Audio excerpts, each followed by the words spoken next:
প্রিয় মানুষটার জন্মদিন বলে কথা, একটু স্পেশাল কিছু না করলে কি হয়? কিন্তু আমি কিভাবে করব? আমি এখানের কিছুই চিনি না, এই জায়গায় আমি একদম নতুন। তাও আমি অসম্ভবকে সম্ভব করছি।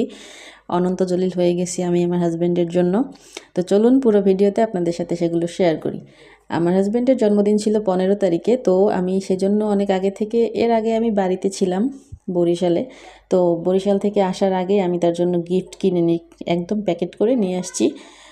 সে টের পায় না, যদিও ব্যাগে করে আনছি, তারপরে আবার লুকাইয়ে রাখছি কাপড় চোপড়ের মধ্যে। তো এই যে আপনাদের দেখানোর জন্য একটু বের করলাম, আর এটা তাকে যথাসময় দেয়া হবে। এরপরে আসছি কেকের কথায়, কারণ কেক একটা দরকার মনে হচ্ছিল। আমি মনে মনে চিন্তা করছি যে কেক আমি বাসায় বানাবো। তারপরে সব কিছু আমি কিনছিলাম তাকে নিয়েই, এমনি এমনি বলছি যে এইটা খাইতে লাগে ওইটা খাইতে লাগে কিনেছি। কিন্তু যখন কেক বানাইতে গেছি তখন দেখি আমার কোনো কেক বানানোর বাটিই নাই, কেনা হয় নাই আর কি।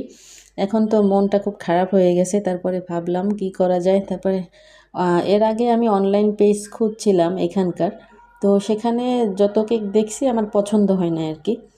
আমরা তো টুকটাক বানাইতে জানি, তাই কোয়ালিটি দেখলে বুঝতে পারি আর কি। এজন্য আমার কোথাও পছন্দ হয় না। তো ভাবলাম এখন কি করা যায়, কারণ তখন আমার মাথায় ছিল যে আমি কেক বাসায় বানাবো, এখন সেটাও হচ্ছে না। তারপরে কি করার, এরপর ভাবলাম নেমে পড়ি আল্লাহর নাম নিয়ে।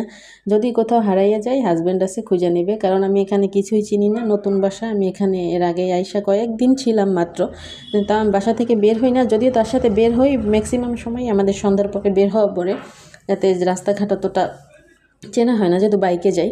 তো আজকে ভাবলাম এখন যেভাবেই হোক ব্যবস্থা করতেই হবে। তো আমি নেমে পড়লাম। এদিকে আবার রিক্সা চলে না, চলে ভ্যান। তো ভ্যানের জন্য দাঁড়াইছিলাম। আর এখান থেকে আমি যেখানে যাব সেটা একটা বাস স্ট্যান্ড। তো পরিচিত আর কি, মানে বলতে হবে না, সামনে যাব বললেই হবে, বেশি দূরেও না আর কি। কিন্তু আসার সময় যে আমি আসবো, আমি এই যে আমার বাসার যে অ্যাড্রেস, আমি এটা জানি না এই গলির নাম কি বা কি বলতে হবে, তখন আমার হাইটে আসতে হবে।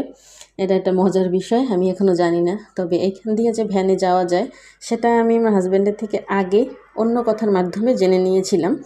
তো যাই হোক, আমি রওনা দিলাম। আমি এর কিছুদিন আগে আমি একটু টুকটাক আইডিয়া নেওয়ার জন্য বের হয়েছিলাম তার সাথে। তার সাথে যেদিন আমি কেকের জিনিসপত্র কিনছিলাম ওই দিন আমি তাকে নিয়ে বের হয়েছি। একটু আশেপাশের দোকানও একটু টুকটাক তাকাই দেখছি, তখন বনফুলের একটা দোকান দেখতেছিলাম। তো ভাবলাম, মনে মনে ঠিক করে নিয়েছিলাম যে তাহলে এখন বনফুলেই যাই, যেহেতু কেক বাসায় বানানো হচ্ছে না। তো বনফুলে গিয়ে হতাশ হয়ে ফিরতে হলো, কারণ ওখানে কেক ছিল না। যেটা ছিল অনেক বড়, অত বড় কেক আমাদের দরকার নেই, আমরা বাসায় শুধু 2জন মানুষ। তারপরে এখন এদিকে বাজারের মধ্যে আরও কেকের দোকান ছিল, কিন্তু আমি তো জানি না কোথায় দিয়ে যায়, অনেকগুলো গলি। তো তারপরে একটা গলি দিয়ে ঢুকে গেছি, একদম পুরো রাস্তায় আমি ভিডিও করতে করতে গেছি, যে কোনো সমস্যা হলে আমার হাজব্যান্ডকে